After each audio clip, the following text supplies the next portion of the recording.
Kupotea kwa penzi kati ya Diamond Platnumz na Zuchu kumeleta sintofahamu kwa watu wengi sana. Maswali mengi yakiibuka kwamba chanzo cha watu hawa wawili kuachana ni nini, kwa sababu tunafahamu bidada Zuchu alikuwa na ujauzito na inakuwaje Diamond amwache Zuchu ambaye alisema kwamba amemuoa kihalali alafu amwache akiwa na ujauzito. Sasa ukweli wote ni huu hapa ambao nimekuletea, inatakiwa ufahamu. Lakini kabla tujaendelea mbele, tafadhali bonyeza alama ya kusubscribe hapo ili uendelee kuwa mwanafamilia wa Cash Online TV na kuletea taarifa kama hizi kila siku na kila wakati. Usahau like na kushare na kucomment kwenye video hii.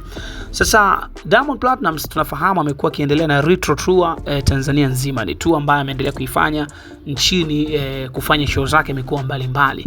Na moja kati ya show ambayo ilianzisha ugomvi kati yake na bidada ni ile show aliyofanya jijini Mbeya mara baada ya kudance na yule bidada ambaye alikuwa ni dansa wake, kudance naye vibaya. Inasemekana kwamba pale nyumbani kulitokea na sintofahamu kati yake na Zuchu na baadaye maelewano hayakuwepo. So bidada kaondoka na kwenda nyumbani kwao kwa mama yake Hadija Kopa.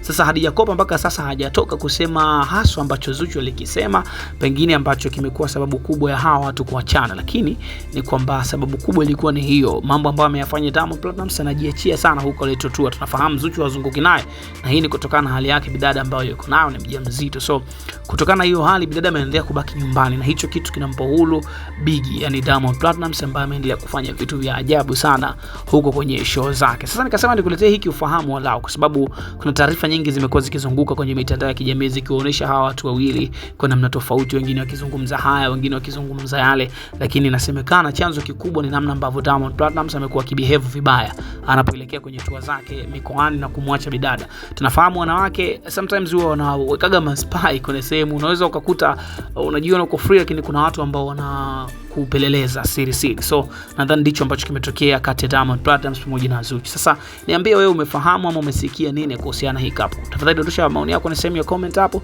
Usahau kusubscribe channel hii, kulike na comment kwenye video hii.